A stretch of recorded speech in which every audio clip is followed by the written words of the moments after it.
Brutal.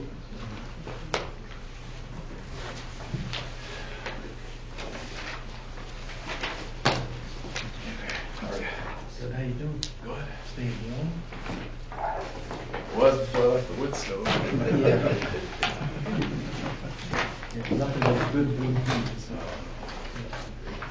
I'd like to call the meeting to order before tonight.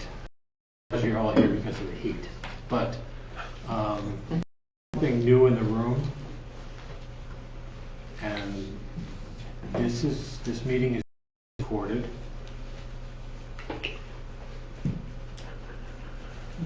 Great.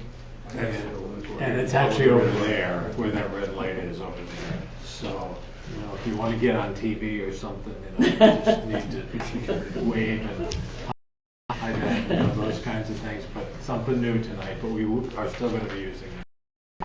Write things on top of your head, Jan. Yeah, I know.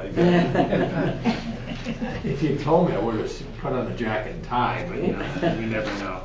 I'd like to call the order, and if you please join me in the pledge of allegiance to the flag.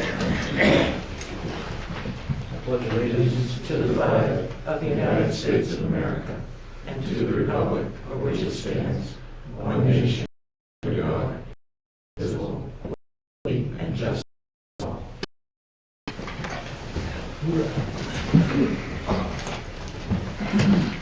First item on the agenda is the adoption of the special meeting of the 15th. Do I hear a motion? Oh. Mute. Second. Seconded by Vaughn. Please say aye. Pause. Sounds. Public hearing tonight. The new business follow-up meeting from that. Want to make some comments first? Sure. Thank you to coming out on. I just want to introduce. We got are part of this. Jolene and her husband who are here at the Gail, who already owns property out there, and Regina, Donald, Regina is also a small one of these pieces. I think the board has received a package of materials with the updated plan. Hopefully, with the changes that we increased, we've satisfied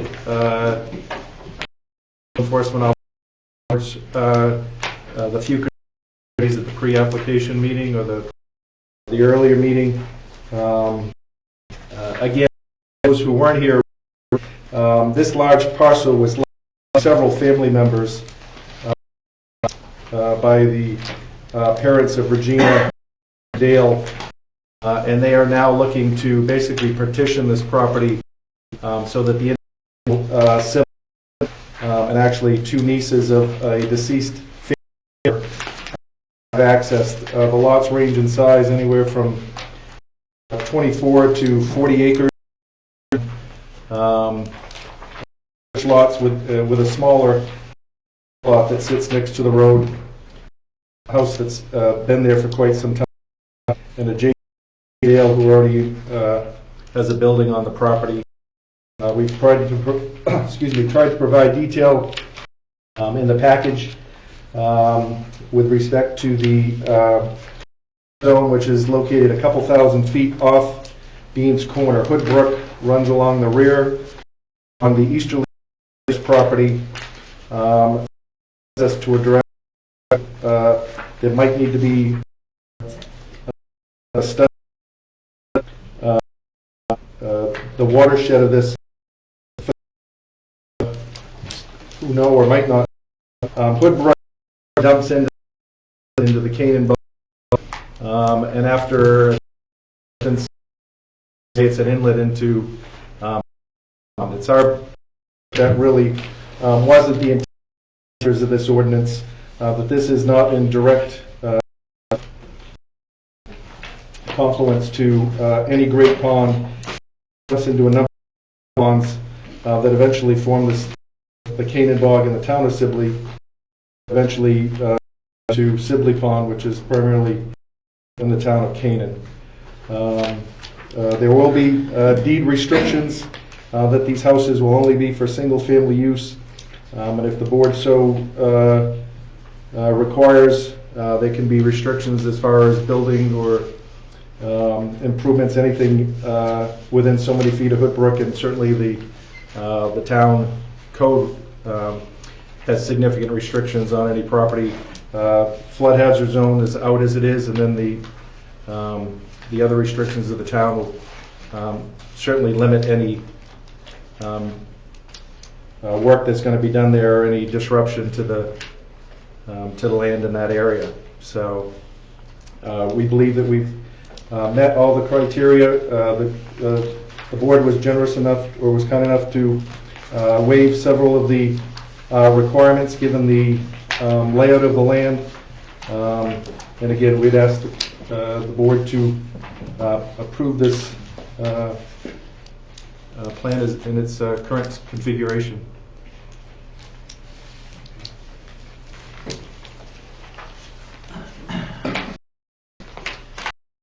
So, is it safe to everybody to read this document? What I'd like to do is page 1. There are a couple of areas in here that are highlighted. The attorney on the spot. Of these items, if you have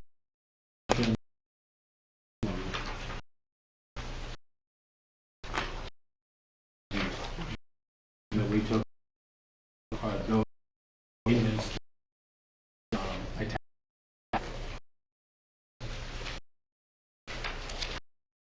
So, the copy, make the lawyer copy of bill. It shows what she did. Yeah. But if you look closely, you can see that the ones that are highlighted, they look.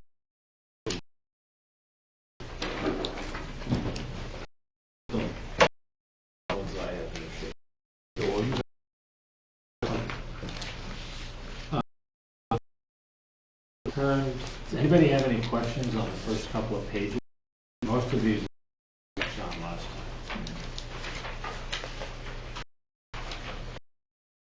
So let's turn to 15 days.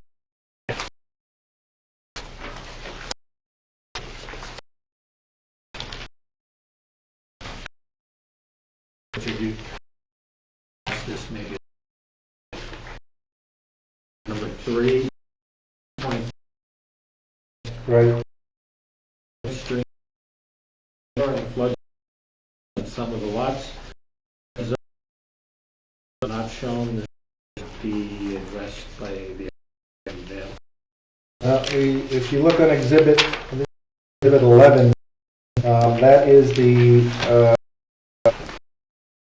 map, FEMA maps for the field division. In it, showing that is the for the town of Pittsburgh,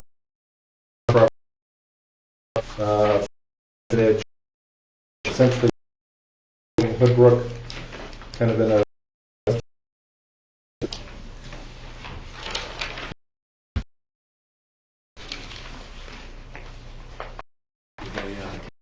Questions about that?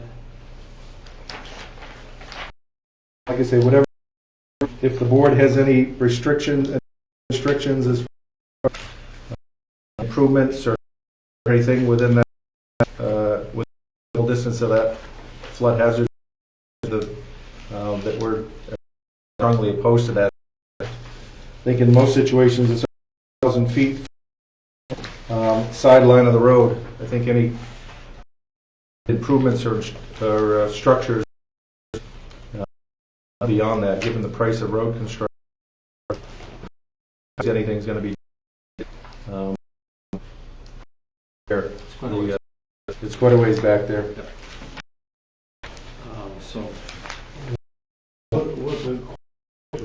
the board, ordinance calls for shown on the drawing. Board accepting the exhibit as proof of where that flood zone is. If you understand,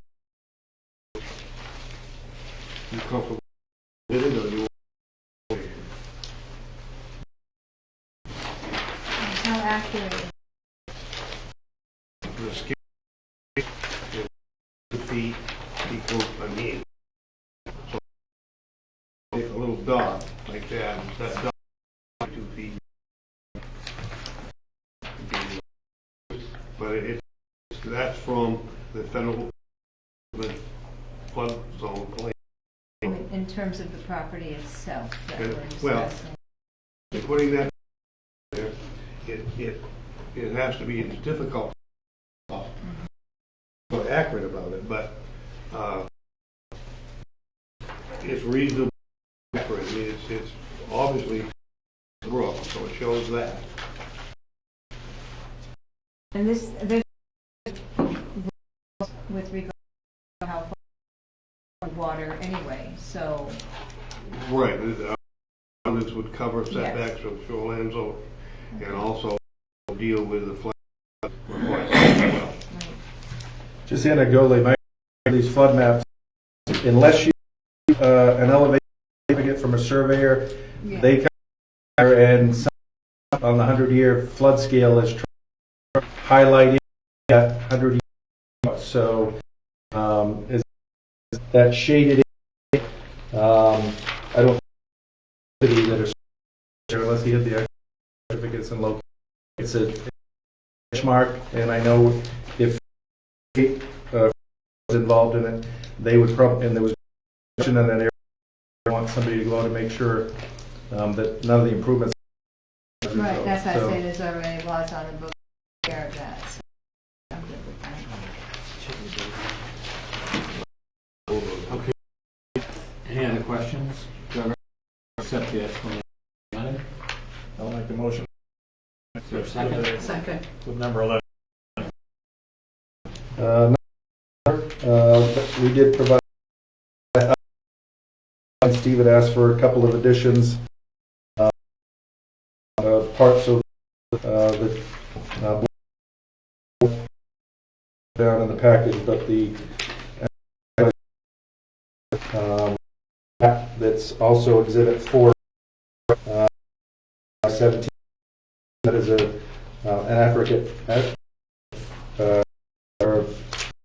and we're asking the The motion to accept as presented. Aye. Opposed?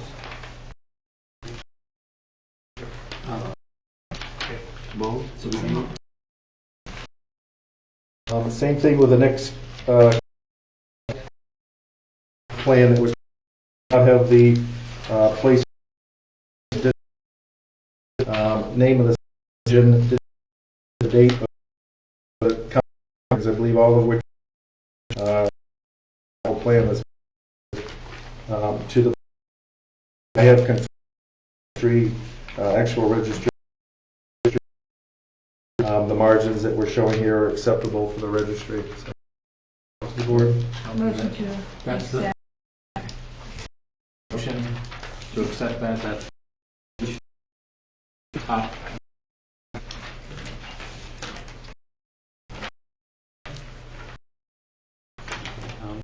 Further discussion.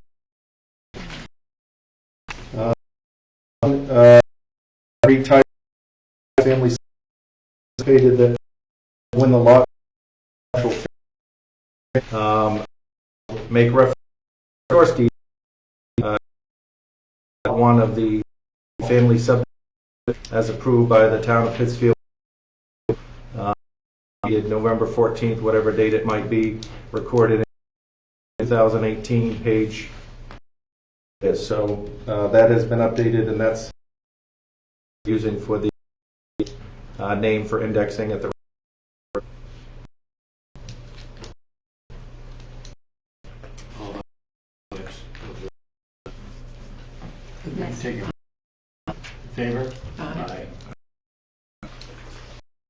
Again, That was for the, name of the subdivision and, yeah. hold on just a second. I got that actually. But farther, statement under this item to be submitted with the subdivision, this kind of explain. You have a motion on that? A motion to accept. Okay, is there a second? Any further discussion? All in favor? Aye. Opposed? Okay. Again, the guys' maps and Mylar have been presented to Steve. Application number 3 is available. Is that this right here? A copy of is the recent update revisions to it. I believe that, yeah, that.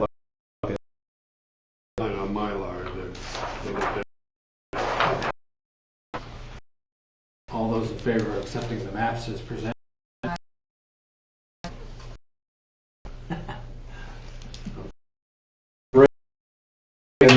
This was prepared by Pickett and Boynton and Pickett. The scale, the updated,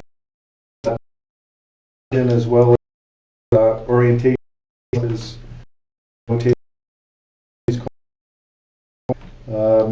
north and south. So we believe that the corrected plan satisfies that requirement. Okay, all those in favor of accepting corrected? Is there a motion? Aye. A motion? So, Second. Okay. Any further? All in favor say aye. Aye. While we're just, I want to make sure that right under that number, everybody get dates on. no, they don't. Lacking information, it says that I made in November. I was lacking information, I didn't make it until November. However, that satisfies the advance notice. It was in that room. You see 11, 2, or 7, 2. 11. Given the size and nature of this parcel, part development on there. I believe one of the boards for a corn crop able to provide a detailed presentation on all of the use on that is extreme. I mean, we could certainly provide an aerial to see. Obviously, and these lots are going to setbacks in that rural district. House lot is already on parcel 5, and on the lot that's only 2 buildings at this point, other than exist on the property, but the rest of it is a mix between farmland and woody. And certainly the lots will be subject to the for that area. To point out, there is a photograph. Correct. It Yeah. shows the wooded area.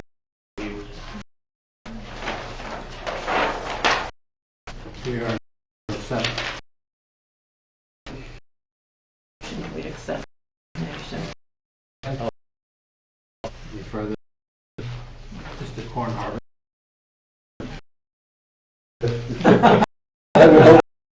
I don't know. Okay. Do it on snowshoes, man. For favor? Say Aye. any opposed? Item 4, correct? Yes, 3 is a representation of the town area with a division.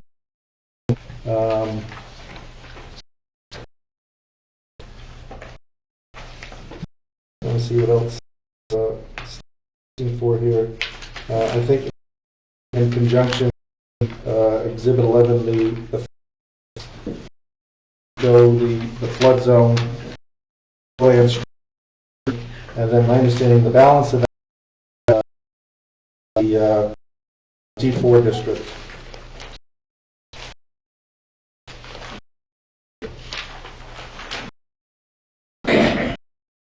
The town ordinance district lots would all be subject permitted uses in the district. Any additional questions? Accept the explanation. Motion to accept. Second? Second. Tom? All in favor?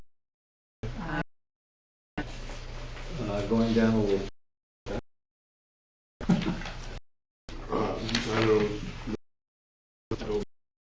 If you come up with a flag, They provide to share with the tax along those lines. To be honest with you, I haven't got back to them. I'm assuming that they still would be able to use to get their record, whether it be flat or USB stick or whatever I'm not. you know, one of the suggestions I might have is saying that he provide that To the tax assessor. assessor. We have a accept that as Steve recommended to. To accept Steve recommended, sure. Second?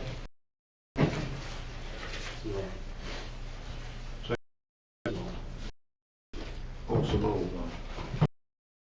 You missed me. You want me to say? Okay. Have you presented the USB for? Yeah. I just want a floppy disk, but that's. Okay. 19. That's an exhibit, back to the flood, 30-year flood elevations, which was attached to the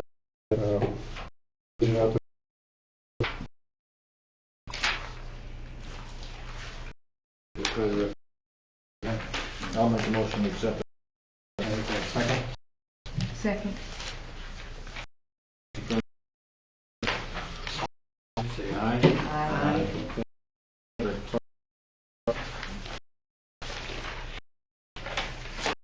Your application held, the board voted that the requirements for the see the applicant's statement under this item. Thing on that.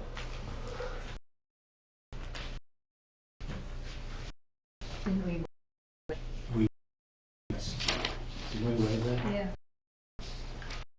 Talking about, 40. Above 21. I've got it. Says right. Yep, that Page 1511, the bottom.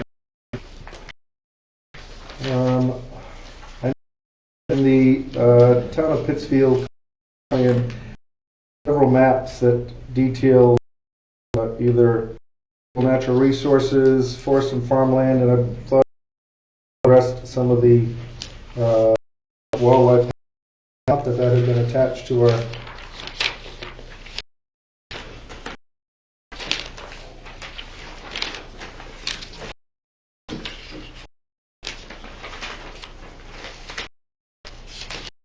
Exhibit 9, I think we should call it. Exhibit 9 and 10.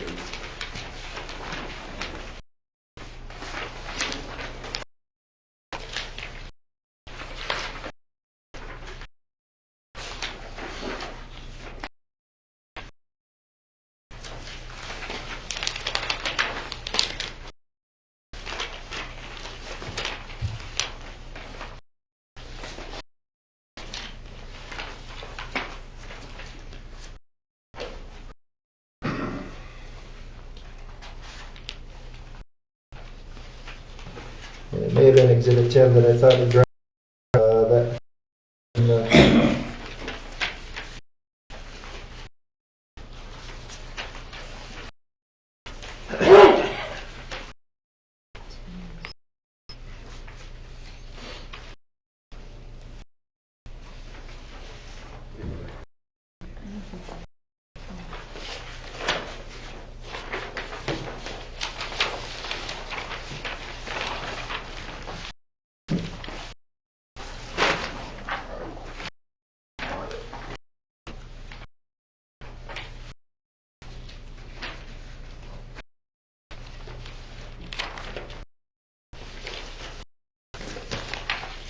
This exhibit tells us what we want, doesn't it? Exhibit 10. Well, exhibit is,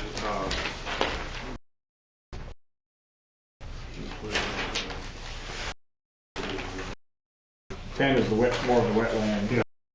and then Wow. it misses that.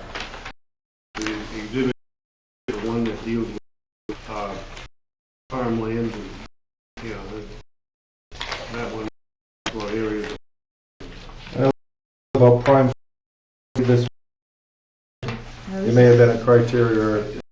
Or, Show where prime is not located. correct. And see there, we've adopted.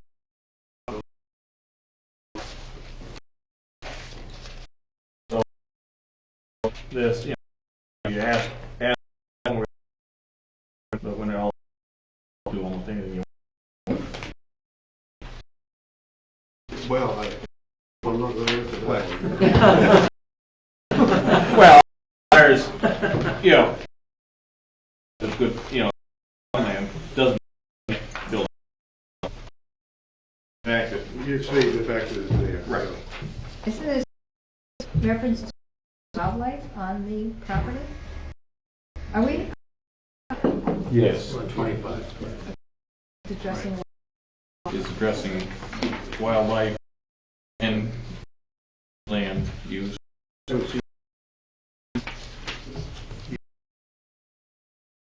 there's one of the suggested that And I believe, I don't know if you have that the town that comprehensive.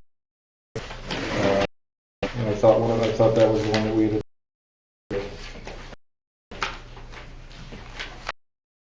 Moderate value wildlife habitat.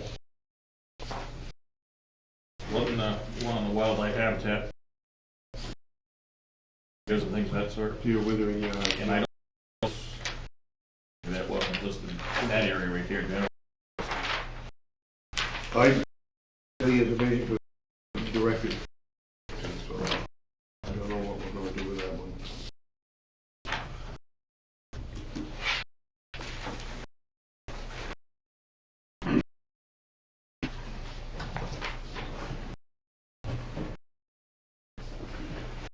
You talked about restrictions.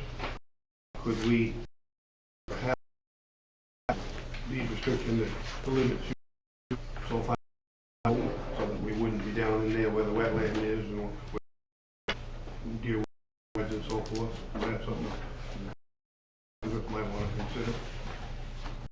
How far back do you? That's a good question. The lots are really long and deep. What? For example,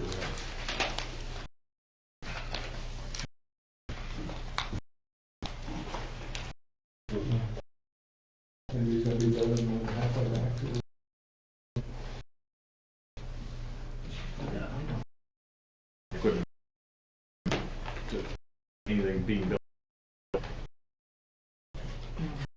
that was my all housing. I don't know what feet 1,000, something like that. That might be. Within 1,000 feet of. What's the average depth of Oh, they're anywhere 3,200. If you say no. Have to, it would have to be something family law enforcement, rather than something people. Yeah, and there, I think it'd be to go beyond that anyway, in my understanding, and out of the land that they would be agreeable. Something said he'd be within 1,000 road. I wouldn't have any problem with that. Steve, If we make this another. if there is a deer yard shown, you can't develop it. It's not just deer though, it's You can't develop it. I really can't answer you. So you can't build on it. So Restrict point number 25 doesn't say about we can't, that's not provided, do anything with it. It just says that appropriate values which qualify the site nation. And I would hope that the code in the bill would say you're going to build out an area, there's a wildlife preservation that you have to provide that anyways. All the orders are supposed to show.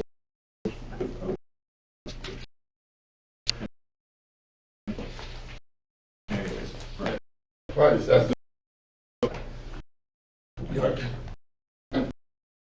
about the case. Not the plan who did it. They came in and and so forth. I called out to the state and asked about putting that in here, and they said, "Oh well, we never came up there. Inspection, none has been done, and it frankly doesn't matter what it is. It's private property. Okay, if they want to build in that deer yard, it's private property. They can do it. Okay? So what this is, as Tom just said, it's just asking to designate the map that's it. Whether it is a deer, it doesn't have any bearing on what they do. Because it's That was the kind of explanation that we might get, or Rick might get today, or something to substantiate why I suggested you people will decide if you without that or with it. Like I said, request for the board to approve it with the understanding to be restrictive conditions, that no development would happen within 1,000 from the edge of the beach. What about parcel 5? Parcel 5 is only 2 acres. That's where the house. There's already a house there. Yep. all okay with further back than 1,000 feet from Going back. that's a little natural. I'm good. asking them to do something that's not required. I was just gonna say, What? ask us to do, at least if what he said is What he says is accurate, so I don't know. how can put a motion restriction and on that restriction, and there's no restriction. right. It's not even or it's asking it on the map. That's right. But that's why the conditions of the ordinance. The legal authority, fencing or this or that. Yes. Approved, and once they're signed off and your deed, title standpoint, you don't have to go behind and look at the appropriate municipality, the appropriate form from a title standpoint, rely on that buying title to the property, so. There's your advice from your, Someone like to kind of into a motion.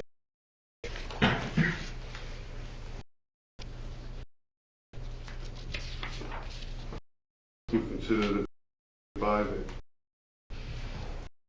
Okay. I'll make a motion That, has been satisfied with the board approval. is there a second? I'll second it. Brent? Any further discussion? If anybody understands it. All those aye? Any opposed? Wonderful. Page 15, 12, 26. Address this in the meeting, folks, the geography here that, this property, town line, where Hood Brook goes, at a number of properties in Pittsfield, and eventually, smaller ponds, that are going to formulate, which eventually make their way into Sibley Pond. So, in addition that the is not pertinent to this, dump directly into a direct pond that the ordinance calls for. It's several small ponds of Canaan that eventually make their way as to an inlet pond. We believe that that's the kind of the requirement that that provision calls for really is inappropriate and isn't necessary. Go on Google Earth and pictures.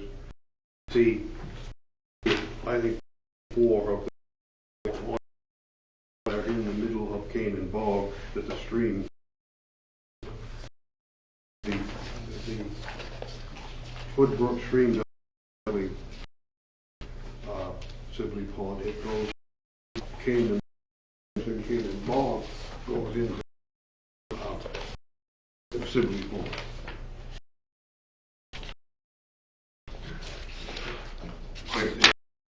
So, what are you saying, Steve? I can't remember what I just said. I think the issue is the water may kind of contamination going. Erosion and exactly, so all those things.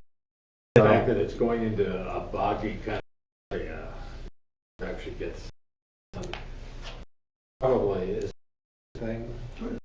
I think that publishes what happened. It says that this, if the brook is in the water, the river Sibley Pond. Well, whatever Sibley Pond, of other small lakes.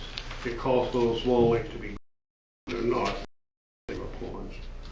But because of the long distance. There's numerous other that drain into that Canaan Bog also. Right. Both from Pittsfield. I think this is reasonable. I'll put my neck out and think it's reasonable on that one.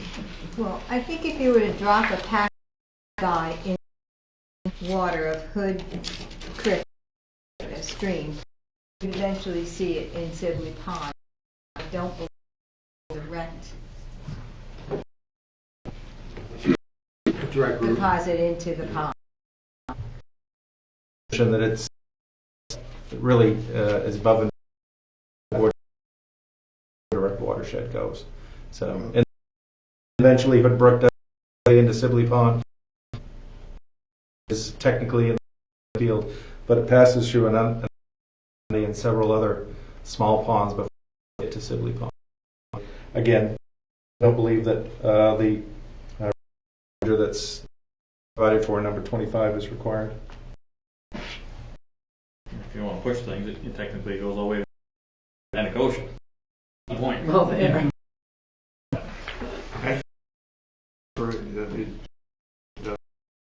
Well, it's not a river.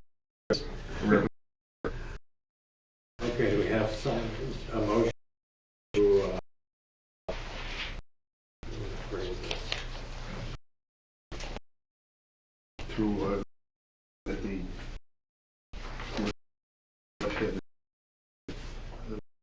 Do we have the So we're just stating that we don't need a documentation. Motion is for, says? actually, the floodplain, if you wanted to I don't look want at this to exhibit, get back. I don't want this to get kicked back. I want to do it right. look at exhibit 11, it shows that the end came involved, and then there, the water flowing through.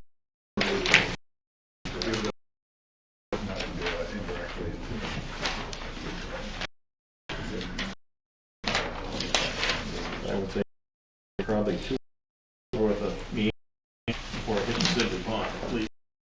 No, that's fine. It says, are they saying with this application? We would need documentation to determine the watershed of Sibley Falls. I think we're pretty that it is. It doesn't directly.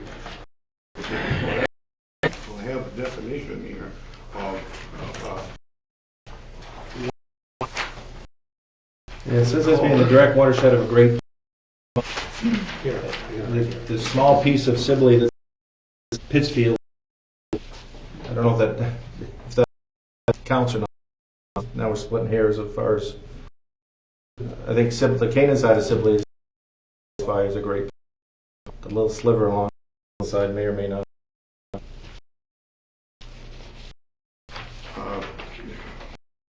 do you want to read what the watershed?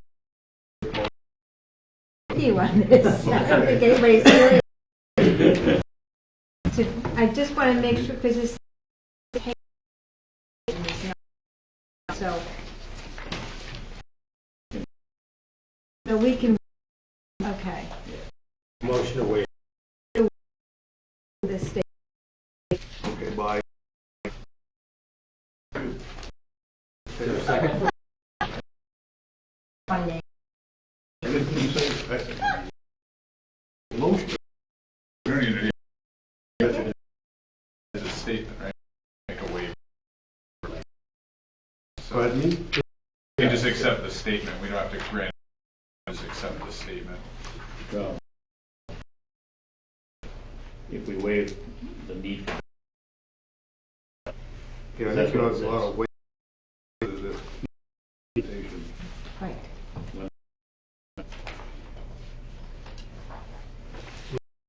Floor. All those in favor? Aye. Opposed?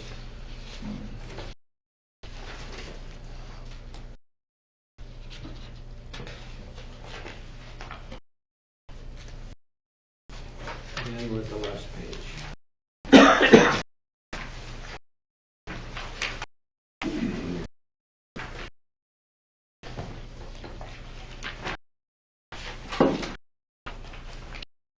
And again, not knowing what would be approved, I don't believe that those waivers are actually on this. Suggestion would be that a document that would be registry that would be signing reference the for the subdivision plan showing which granted by this committee. So we can go back and Paper. yeah, with all the town. Remember what I thought you say?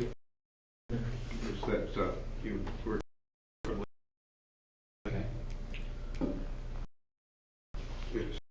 It says what's supposed to happen in the ordinance. So you people have got to vote on what you're comfortable doing. Would it be annexed to the deed? Is that how that would? be recorded. I think it would be an addendum to the map, wouldn't it? Right. It would be some, make reference to the subdivision plan, the lumber, so any, that's looking, to see the moved, and a separate recorded document. If somebody's uncomfortable with that, I can add those on it, but, I would certainly be able and that for the board's signature. But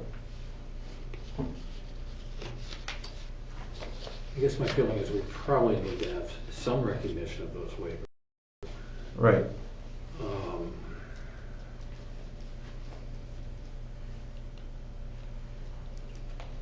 Just to be clear, you're suggesting that the recognition of the waivers be a line on the document that says see subdivision plan XXX rather than listing them all out. Do I understand? Well, the two ways to do it would be to go back to the drawing board to have the surveyor update this plan to show that sections, whatever, 12, 13, 22 were waived, or to do a separate document that references the subdivision plan that says that the board with those waivers.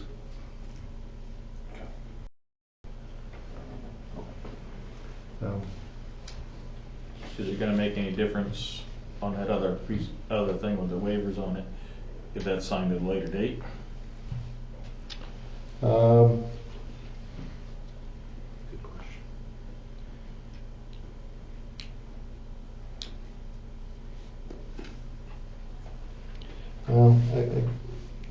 I may rethink it, because it does say the final plan recorded at the registry shall indicate the waivers granted and the dates they were granted.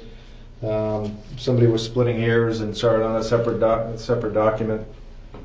We're back to what we talked about at the pre-app meeting, that you could have two people that, if somebody very strict approach and saw it on a different plan or paper or different, I suppose, challenge that. So what you're saying we'll go back and have him,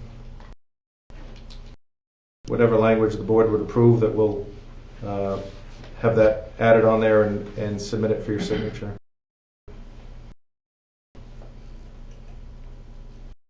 Again, we've taken the conservative approach to hopefully put this to bed overall, so I don't want the last item of a 15 requirement trip 2 years from now if some question the fact that the waivers weren't actually on the recorded plan.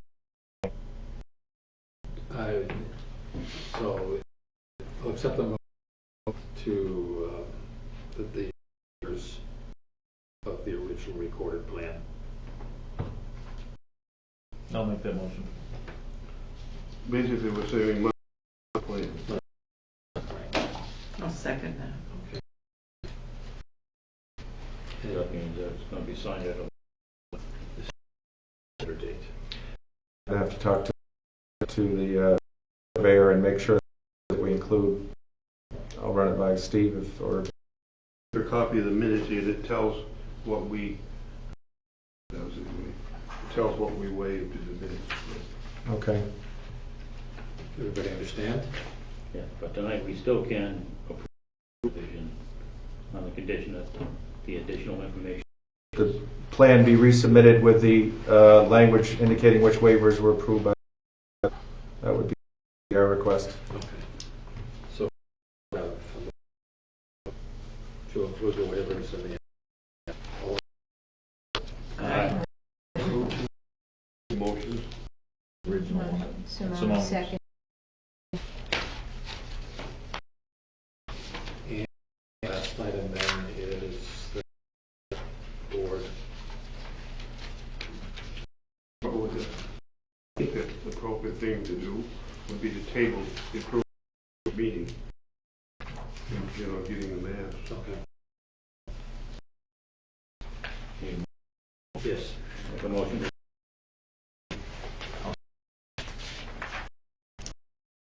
Favor? Opposed? All have removed. So you have, I approve it subject to the plan being submitted with the waivers.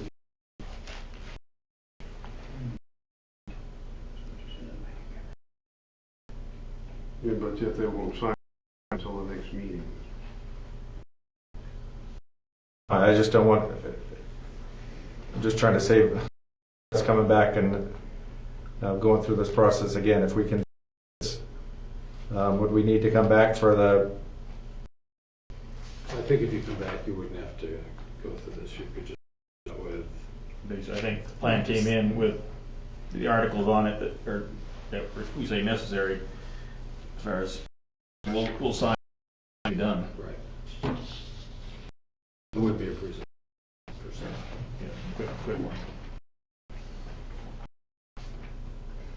I don't know, what do you think? well, I was just wanted to, because I thought the request of the original motion was that it would be approved subject to presenting the waivers that had been approved by the board. You guys have to make up your mind. It's kind of amounts to the same thing, though. Does, but the one where we approve it conditional on that being provided, right, before we sign it, doesn't require an additional to come out here and. And you'll notice it does give that as an option.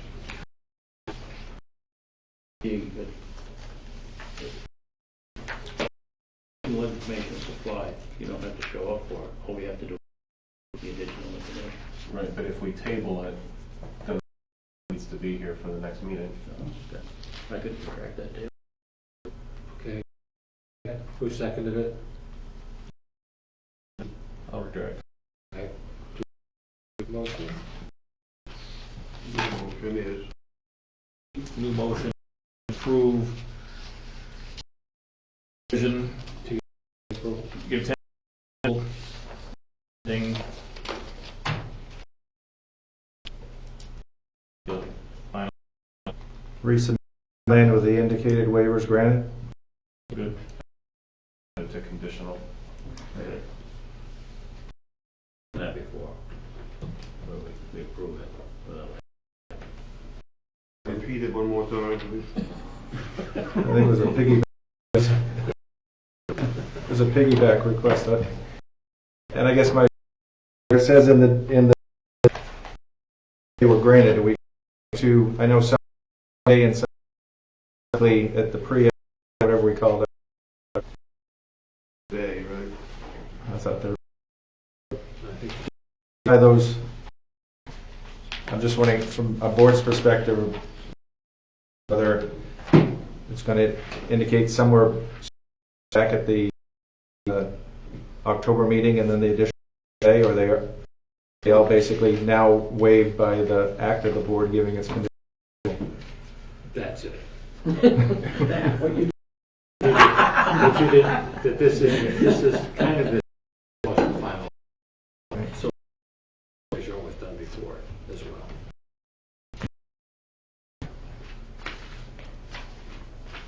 So it's on approval of waiver plans or whatever. The plan indicating the waivers granted and the were granted. Okay. I need a second. Second on that? The discussion? Who was the first? Thomas.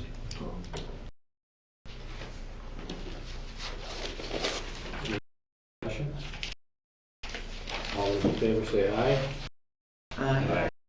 Any opposed? Do we have a meeting scheduled for next month? We will have one. Will that work? Absolutely, we'll have it. Okay. Yeah. Any other?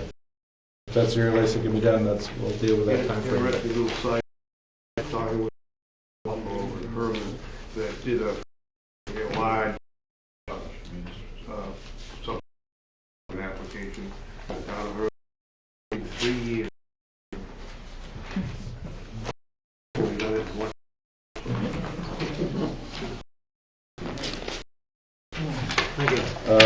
Steve, Loner, you want me to take?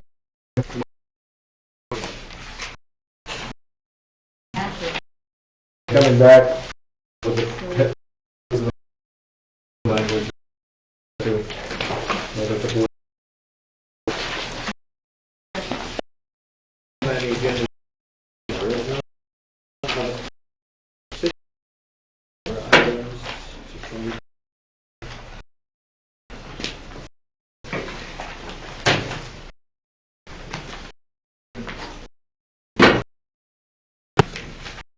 Okay, I say this a lot, but through these documents and they reference, you know, this needs to be referenced from the comprehensive plan, or this needs to be referenced from this. I really could work some clarity into that language and save us the applicants of that. Hey, Rick, you need to give them a receipt. Want to sign this? I mean, even if it said something like,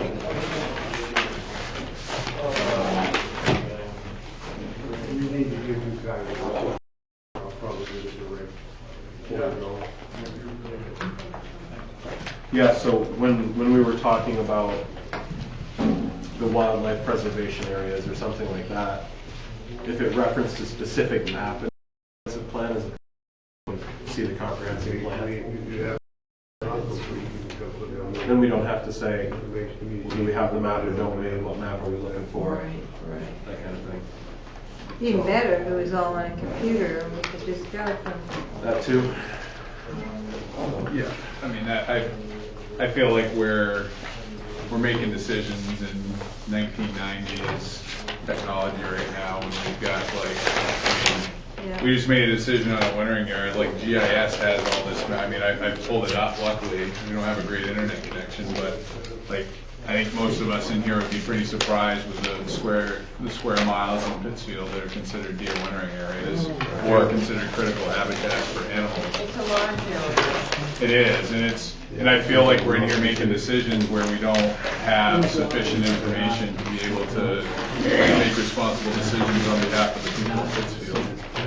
And you know, I don't know how we overcome it. I was just going to But like, ask. it may, well, we can, I mean, there are some ways we can, like, we could solicit a donation, I mean, InSource would donate like a projector and some screen for the planning board to be able to make decisions, but we have to be able to have data that we can put on that and control of it to make sure that it's useful, because it's, you know. So you do have a book that has all the charts in it, which is referred to in the comprehensive plan. So at the least, it should come down to the meeting.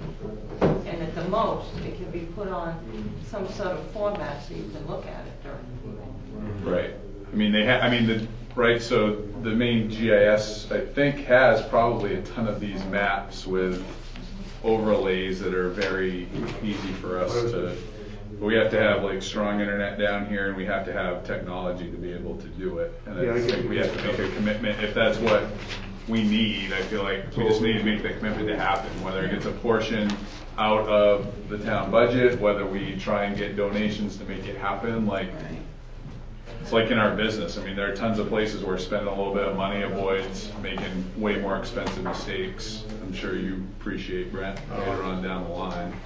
I'm wondering if it would be appropriate, and I'd be interested in hearing your thoughts on this, Catherine, and how this would work, but I was wondering if it would be appropriate for us to create or requested the creation of like an ad hoc committee to examine efficiency and information availability for specific processes like this, so that we don't have to spend 20-25 minutes every meeting or every time we get an application saying, well, is it this or is it this, or is it this or is it that? Well, you know, And I recognize that that's a broad mandate, but I think it's purposefully broad so that it gives us room to say, do we need to look at the language on the document? Do we need to look at information technology and availability? And we wouldn't be making any decisions. We wouldn't be spending any money. We wouldn't be doing anything other than saying, where are some things that we can, or what are some things that we can do to increase efficiency without spending a ton of money and sacrificing the the integrity of the process. So I think what we should do first is just pull out all the documents, the books and the maps and the internet addresses for everything, and then collect this all up and figure out how is it best formatted. That's a good idea.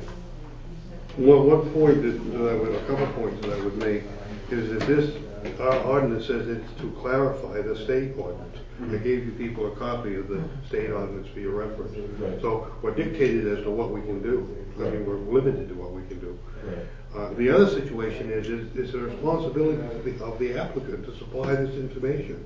And we go one step further and list what we think he should supply in addition. And a lot of it didn't happen. We also have to be, I mean, the information that we get, we also have to be able to assess, right? Yeah, Like, right. If, like, they came in with a statement on, is this in the direct watershed of such and such? I almost guarantee there's a GIS map out there that would show us where the direct watershed is for major pieces here. It'd be awesome just to be able to pull it up and say, Right. statement, correct, bam, let's move on, or this conflicts, you gotta go back and get some sign of written statement from a department to tell Another us. thing we can do with these ordinances is that we can demand that the applicant pay for a town attorney to walk through this.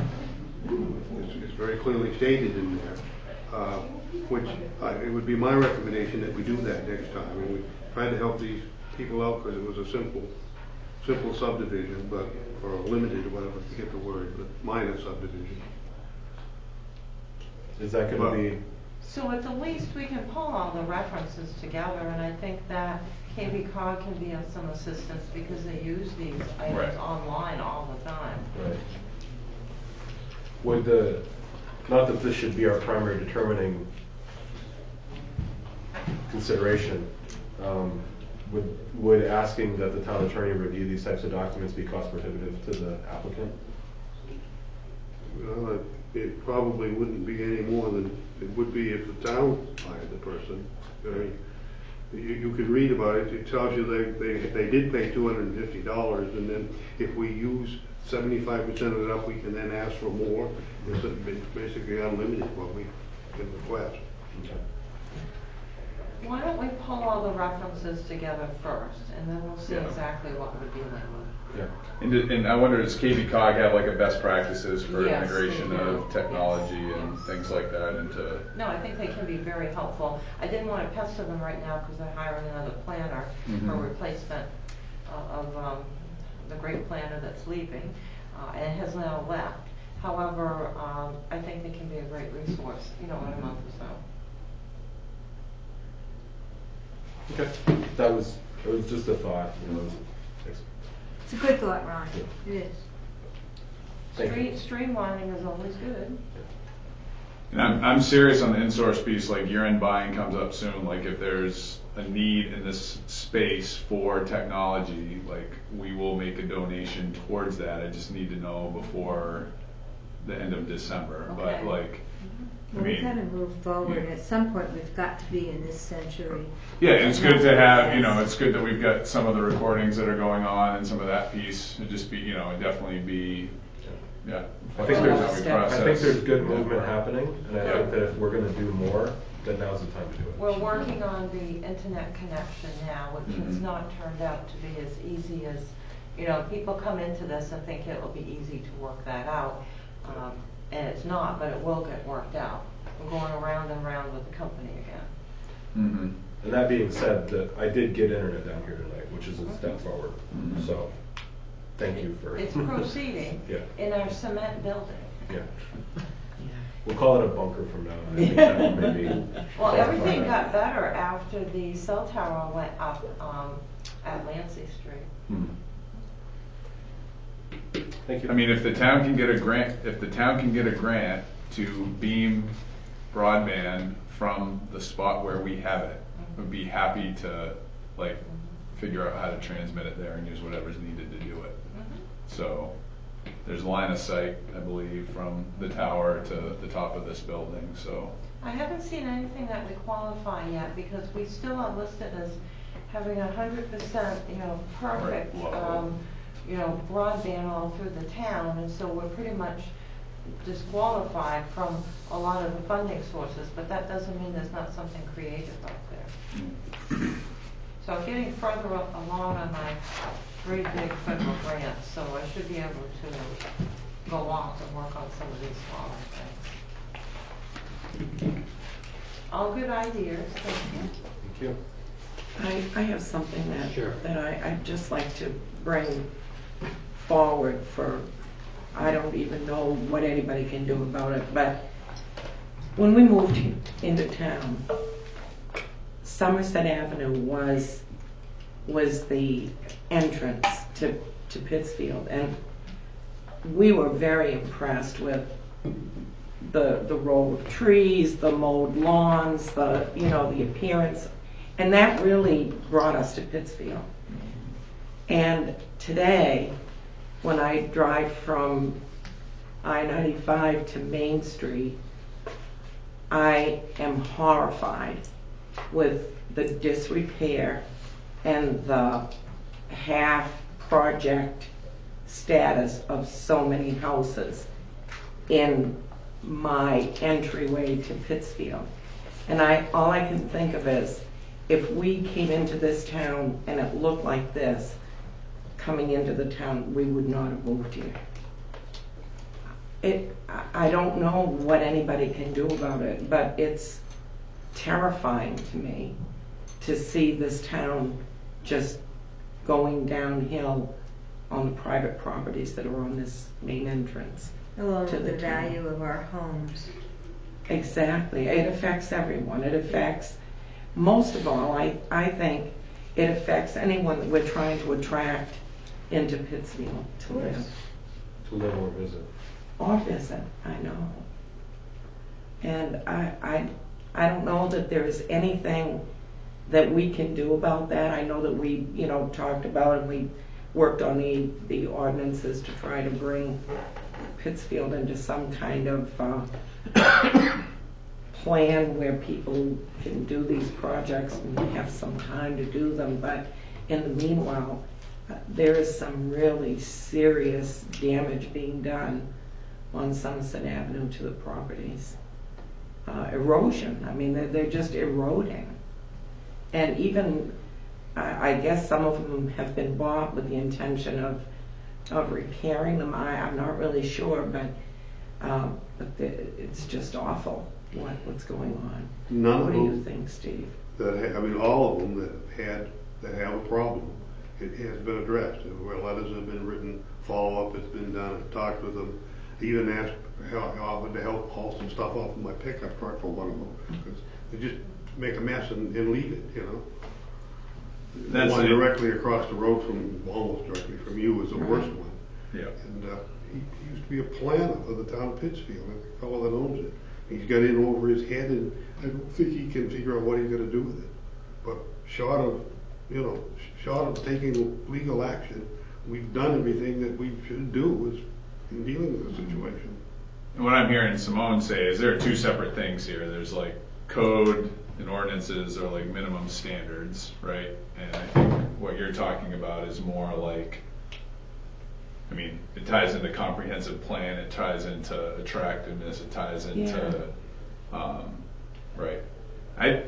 One place I think that we can do this, I actually had a meeting in Augusta yesterday, kind of planning for energy policy in the next legislative session, which is that I think Pittsfield could take a stronger voice as it relates to statewide energy codes and building codes, and that, like, when I sit in those meetings, I'm the guy from north of Augusta that's talking, and there's like discussion, for instance, about wanting to expand the energy code, about wanting to be able to give municipalities more leverage to increase their own standards for this. And people do not understand that the service centers in Romaine are getting killed by the uneven, right? So when that code went into play, it was municipalities of 4,000 or greater, right? We work on so many projects in St. Albans. We work on projects. I worked on more projects in St. Albans than in Pittsfield, right? Because the growth is happening, the construction's happening there where they don't have to adhere to the uniform energy, the building code, right? In Pittsfield, we do, and people gripe about it.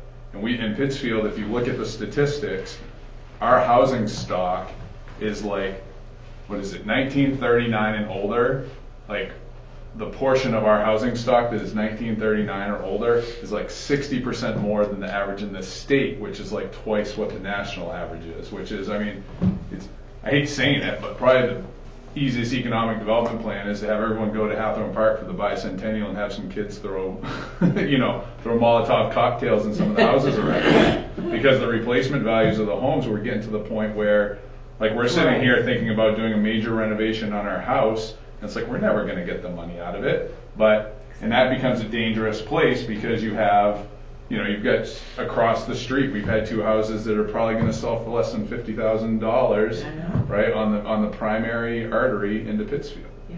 And that is somewhere where the planning board's job is not, ours is like, Steve's right, like our piece is like the minimum requirements, but we do have to, something has to figure out how to get in line with the comprehensive plan, which has the vision for that gateway. There's some things we can do, but like as far as the housing stuff, it's a challenging piece. But I would say, I will come to the planning board when the time comes and these discussions are had in Augusta, but I think it would be very valuable for the community of Pittsfield to talk about how that uneven adoption has affected our area. Because any service center of 4,000 that serves those small towns, they're getting spanked by this thing. And I'm all for energy codes, but you can't have it, 2 miles away be a different code, or else this is exactly what happens. One of the things I would like to address on the way up, which I brought up last time, which was the cigarette advertising at Family Dollar. The signs are still, I know, and it may not even be about a permanence of signs, but I did some research in terms of abilities for municipalities to regulate signage as it relates to tobacco, and there are ways that communities can do that, because studies have shown that kids are highly susceptible to cigarette advertising, and some of it's even about municipalities going into point of sale places to cut that down, which that's not my style, but for people to drive into town and driving into our town and see two large advertiseents for cigarettes. I gotta tell you, I've never seen that. They're right on the pole. They're the first thing. It's one of the things that you see when you drive into town. Like, whether it's them having them up there perpetually or whether we have an ordinance against cigarette advertising, since our comprehensive plan talks about this being a place for children and families, I think it's something that we really should look at addressing. And I don't know if there are any model ordinances, Catherine, do you know about cigarette advertising? I have not seen any in all the ordinances that I've viewed. However, I do have a resource that I can talk with, and that organization would have seen these if they exist in the state. Okay. Because, they're Supreme Court, there's stuff all over it that it's not restriction of speech because it's cigarettes, and cigarettes are in their own, you can't even advertise. Well, aren't they in violation of the sign law? Well, they are that piece. In reality, I don't know how much teeth we have. They could go probably take them down for a week and then put them back up and say, well, it's a different sign. I haven't had a chance to deal with that yet. Oh, yeah. I will do that in the very near future. Yeah, we should check that part out first to see what we have. But I have to determine if, they can have so many signs, and I think they've exceeded it with that sign. I'm going to verify that. If that's the case, I can tell them they have to take it down. Okay. I think that, the challenge is going to end up being who makes the decision for Family Dollar to take that down, right? And puts you in a tough position. It's like. Well, no, I don't have a problem with that. This subdivision thing is taking a tremendous amount of time. Yeah. This is no criticism of your work, Steve. There's a lot of stuff. That's all I have for it. So. Yeah, of course. And I wasn't trying to complain to, point a finger to anybody, Steve, because you work very hard. No. I'm so frustrated to see our town not. You ought to sit in my office. I'm pretty frustrated too. I'll bet. We really can't afford to take people to court. That's expensive. Yeah. It just doesn't seem to be a solution to, any more than just keep after people. Yeah. Well, and there's only so much ordinances, like was said, they're a minimum standard, right?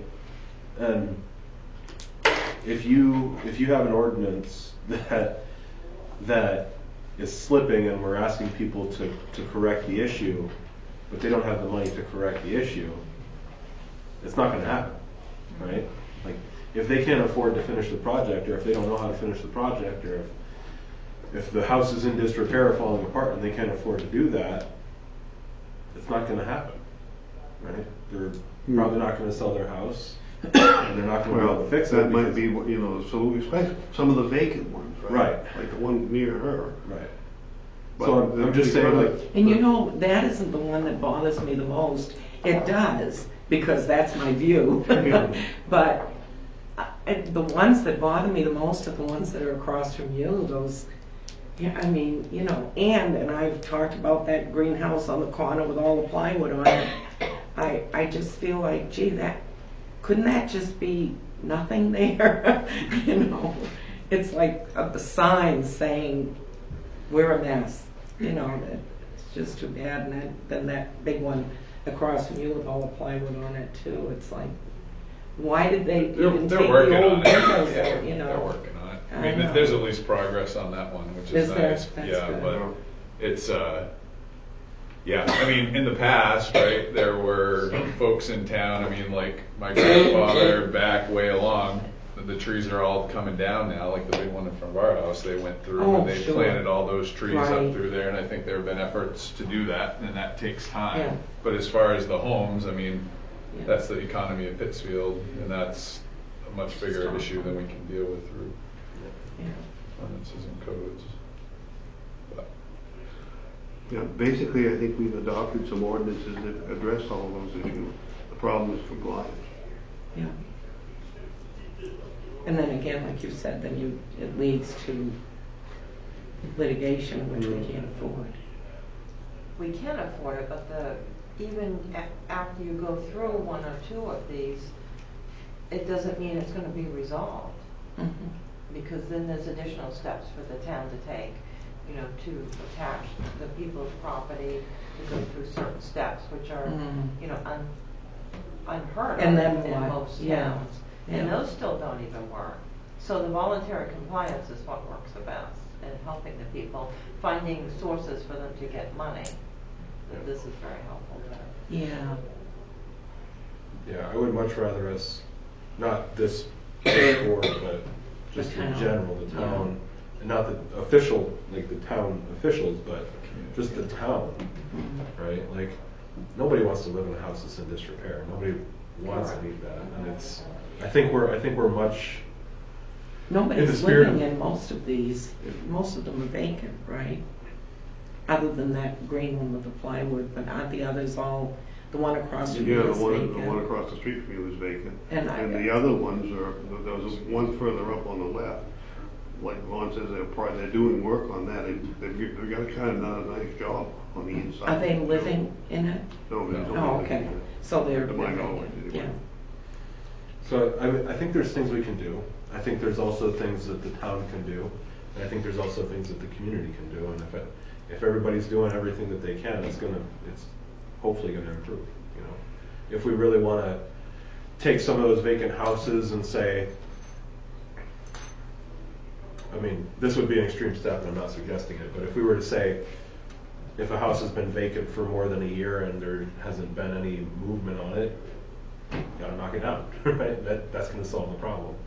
But if we change ordinances or look at ordinances or look at, you know, bringing in businesses like places for seniors to live, right?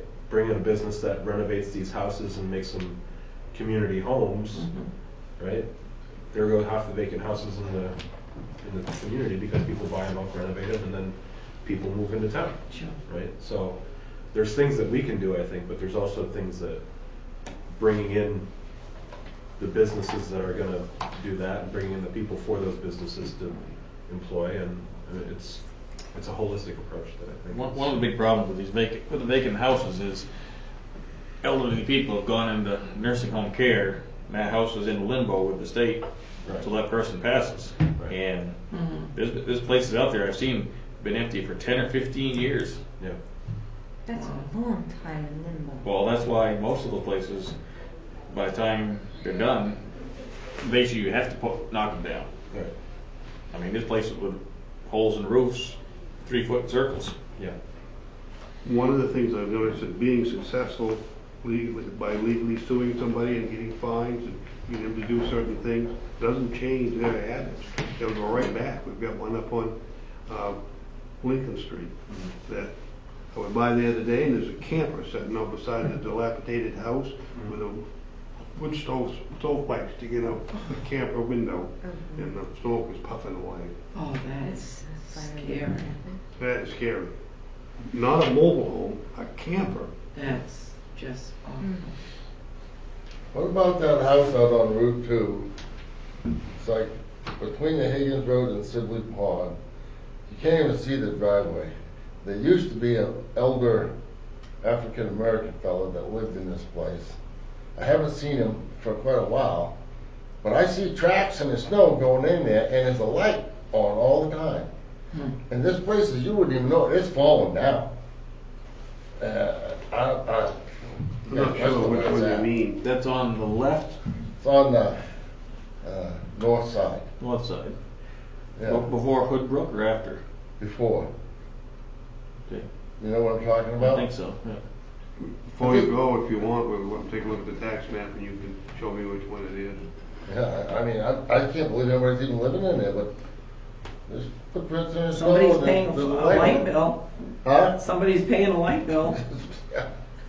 So Steve, you talked about the Dwight's old place across from Simone's place. I mean, are there the piece I wonder? So, right, like I walk past that all the time. There'd be metal roofing that's out. I mean, it really looks like when I walk past it just seems like there are like mental health issues. Like they'll fix part of the front porch. Meanwhile, there's like a jack set out back where the whole bay window is going to fall into the stream, right? Like, are there opportunities, like if someone came in and said, listen, here's $5,000, like you can walk away from this thing and not have to worry about it anymore. Are there opportunities like that? Are those some of the barriers for these folks? Like, why are they holding on to some? Why is it that they're? I think he paid quite a lot more for it than that. We could look it up to see what he paid for it, but you know the problem is it's got asbestos siding, it's got asbestos roofing, it's in a flood zone, it's too close to the stream. There's all kinds of restrictions and issues with fixing that up. You know. People are reluctant to put money in. That thing's I wish not, Dr. you're not gonna West fix that thing up. I mean, like, even if you fix that thing up, it's. Well, that's his intention, that's what he keeps telling me. You can't polish, I mean, this is what we did with corner cupboard, like, you can only polish a turd so far. Like, you get it to the point where it's like, yeah, it's not totally dull, but it ain't shining. That thing, like, there's nothing you're gonna do to that house. I mean, at this point, unless you could build a brand new house for the money that's gonna take to get that thing to. But you can't, that's the thing. That it's gonna take to get to that thing to. The best thing for that would be for Dr. West to buy that and have extend his parking. Yeah, the lot would be more valuable resale wise if the house was not on it, right. The house is a negative. But it's not a buildable lot though, right? Well, it's bigger. Floodplain. And you'd be grandfathered, I think we could probably approve doing it, but it goes all the way back to the behind, the street back of it too. Yeah. So it's a good sized lot. It is a nice lot.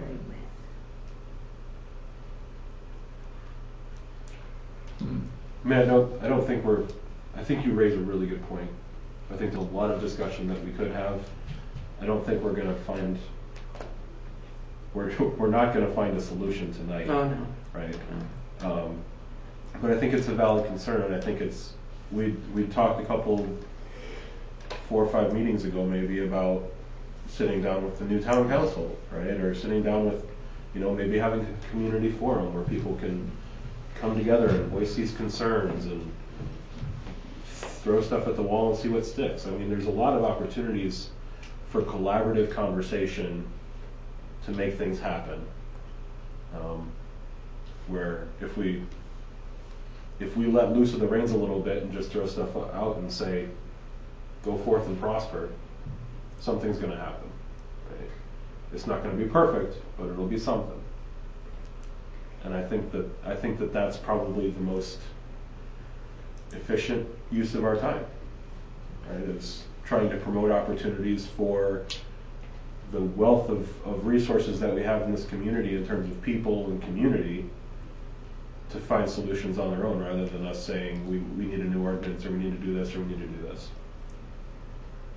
That said, we live in a community that is generally pays, we need assistance. Like, if you look at revenues from what people, I mean, besides Chimbro, if you look at probably the revenues that are generated by the town and what we take back, probably about, there are a lot of communities around this area, and I think like trying to find where the opportunities are, which I think are being worked on at the town office level. But like trying to identify, like, if we are gonna, like, Jan brings it up a lot in terms of, are we gonna cater towards retirees and people aging in place? Our housing stock right now isn't designed for that. Right, and so how do we attract and invest to housing to come in and take a part of, you know, like I think of the part over by the Cedar Mill over there, which is a nice little location. It has its struggles, but it's got two houses that are, you know, you could look in the basement of one of them recently because the wall had fallen in, right? So, like, how do we, I mean, I wonder if there are things Catherine, that the planning board can do from zoning or identifying specific areas of town that are having significant distress as it relates to housing, and figure out. You can look at specific areas of the community under their current zoning and see if the zoning fits appropriately, and view the comprehensive plan and see if there's any changes that can be made without changing the comprehensive plan. So you could go through an exercise.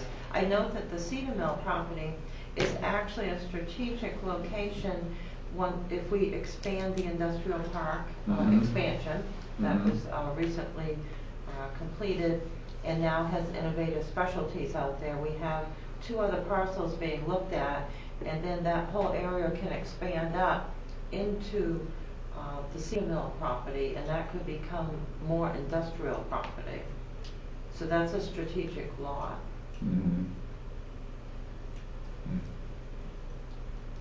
You know how, I mean, we have some, right, so the Riverview and Parkview and, was it Riverside, those developments that went in? What does the pathway look like that happens? Does a developer identify those properties? Is that something the community's reaching out to? It can be done that way, or the community can, or the town, or both together, looking at specific properties, could reach out to different developers. It can go either way. Usually, in all the good years, the developers went out and did all these projects. Now it happens both ways. And we have been looked at for other housing projects, but the semantics just didn't work. The purchases didn't take place. They were not large ones like we have now, but smaller ones. Of course, with all the housing projects, the subsidy housing projects, come other issues too. Some good, some that need to be negated.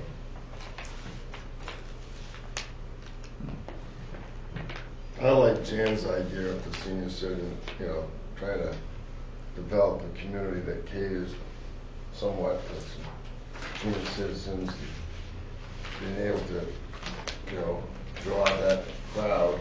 I think I'm new in town here, but I look at this town and there's no work. You talk about these homes that are in disrepair. And somebody mentioned it, I think it was Vaughn, that they don't have any money to fix them. And there's no jobs other than Chimbro. Okay, you can stock shelves at the Hannaford's, or you can do the same thing across the street at Family Dollar. Okay, if you're not a farmer, you don't have a job. What's here? fine specs, I don't know how much that employs, but you're talking about, I mean, I built a home recently, and I know Brett's in the business of construction. It's expensive to do anything today. Really, really expensive.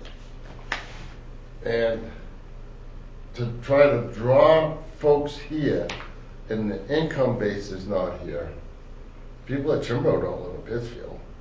Fraction of them do, but I bet most of them live in Detroit, otherwise. And the other cost that Vaughn was bringing up was the building code. That's a huge drawback for anybody that wants to perhaps come to Pittsfield and build a home. Even if you wanted to build some duplexes, I mean, I've thought about it. Somewhat like those ones that are out there next to Chris, the ones that Stanley Chris is Shorts. building. Those ones out there. I thought about doing something like that. But you know what? It's cost prohibitive. I could go over to Heartland and build it for probably 80% of what it would cost me in Pittsfield.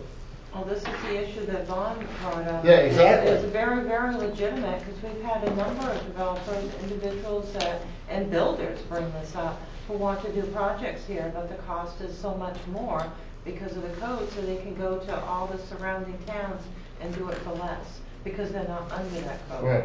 Yes, it is correct. And, I mean, I looked at just one little sugar shack. I went from $7,000 to $12,000 building a little sugar shack over it because they go, it's like Such is the life of the larger town, out where all the smaller towns are, when the state passes a regulation. Well, maybe the towns need to get together. And we're gonna have a new governor and try to get it changed, get rid of that crap.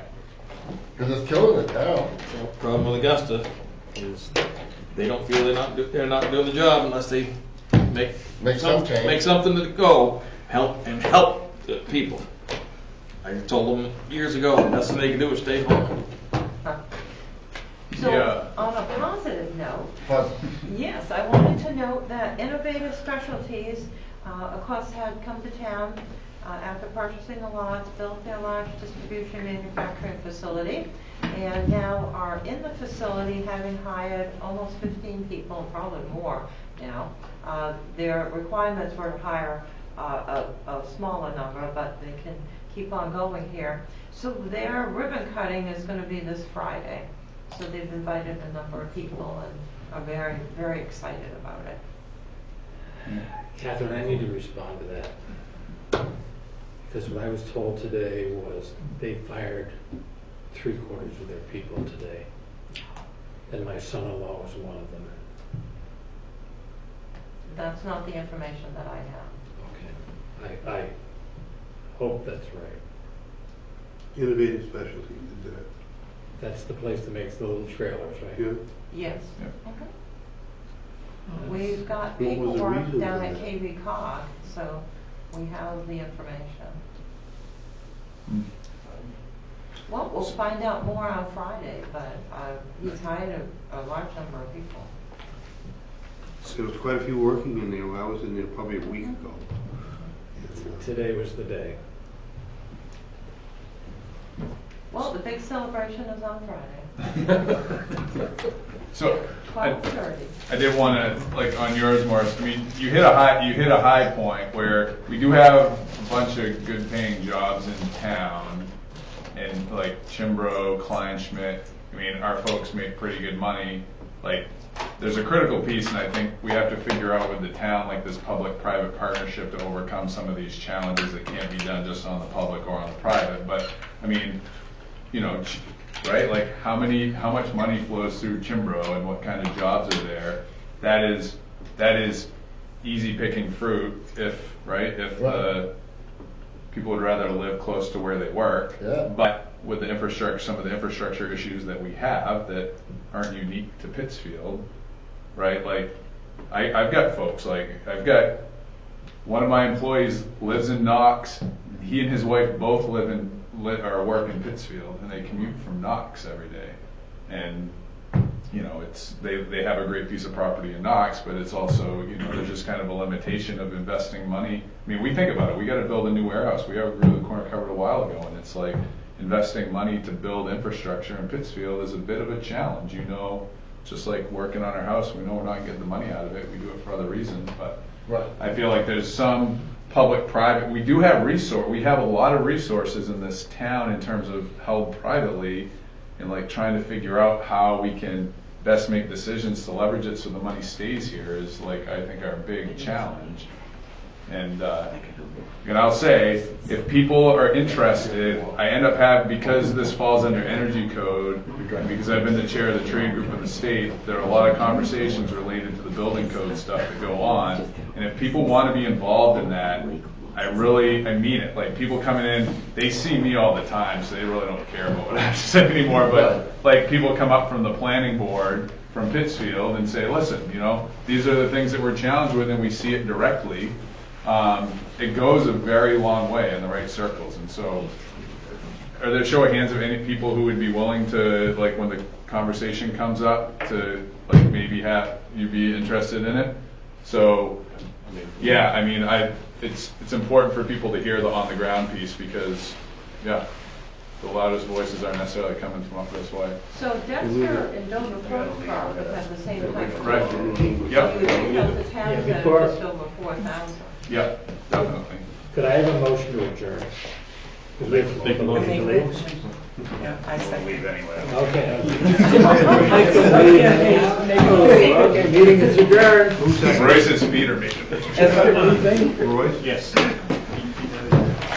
Make a motion. I approve.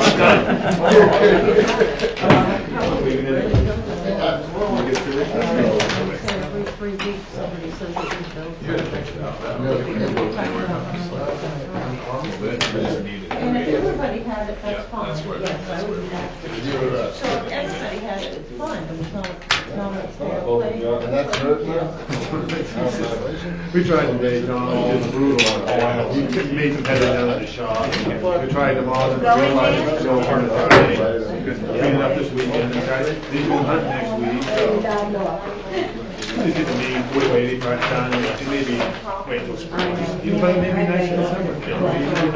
I've had that, we were built before, I've had times like 15th of December, you're working in t-shirts, because it was 65 degrees, so you're working. If you plan on doing it, it's gonna be bad, if you don't do it, it's gonna be nice.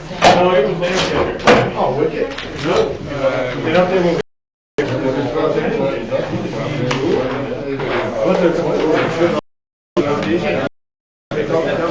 Anything I can do. Weeks, we've been class. Oh, wow. I thought they were. Yeah. Yeah, that was a tough one. It was subdivision rules are made for if they're gonna.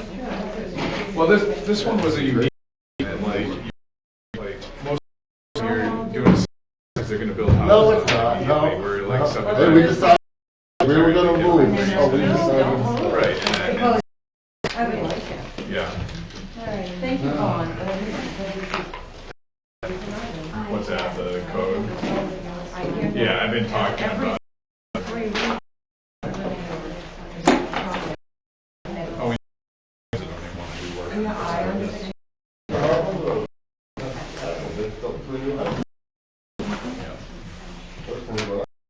It is true, looking at different parts of the state, rural ones, outside. People won't build up, yeah, that's why all the-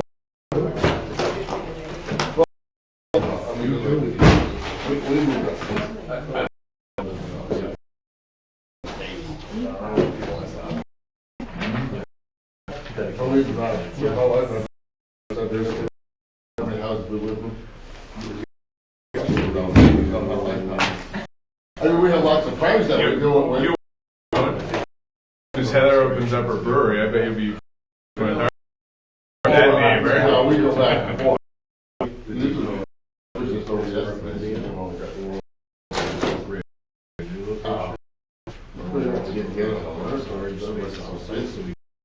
We do a nice storm, huh? I'll take my machine over, they'll come over a new machine or something.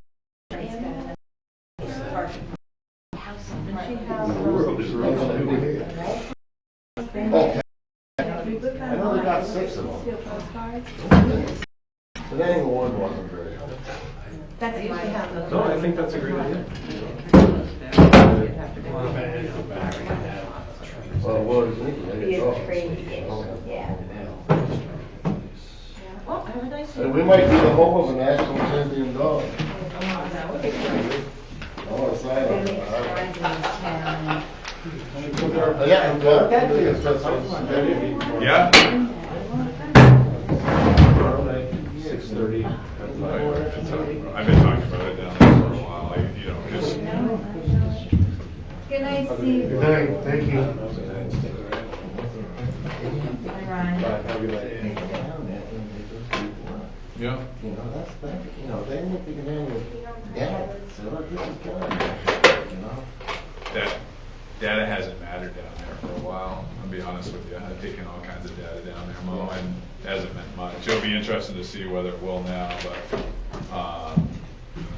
yeah, it'll be interesting to see what it does now. I mean, the biggest piece right now, and that's my piece, is like, with the solar, the Democrats have been very supportive of us, and a chunk of the Republican Party has been, and then, like, Page, I don't know what his ideological opposition was to it, but he lost his marbles over that thing. I mean, he was trading over a stupid shit last year. But the challenge now, though, is on some of this stuff, is that the Democrats, I'm concerned about them going in and now feeling like they have a mandate because they got the House, they got this House, and it's just like you can move stuff through. The challenge is, like, if you look at how the votes went, like Somerset County, like overwhelmingly, it was actually, I was watching Scott and Stan's returns, and like Scott won Clinton by a higher percentage than he did when there was a big turnout for Trump. When I saw that, I was like, holy shit, this thing's way different than I anticipated it was going to be. But if you look throughout rural Maine,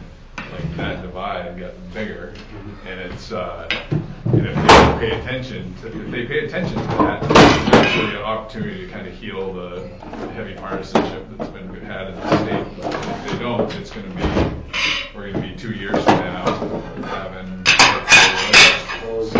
I was just reading, what was it, Paul Corey saying, today he gave a speech and was saying, well, it doesn't matter what the whole state said about ranked choice voting, my district said ranked choice voting no. Right? And it's like, well, yeah, but the whole state said yes. You know? Did you, dude? I'm not- I know you're a Poliquin fan, dude, but he's the kid at the playground right now who said, "Oh, I'm taking my ball and going home. I got ahead when it was 5-4. We're playing to 11, but it's 5-4, and I was ahead. I'm going home." Like, I just don't know how the whole ranked choice voting is holding the court.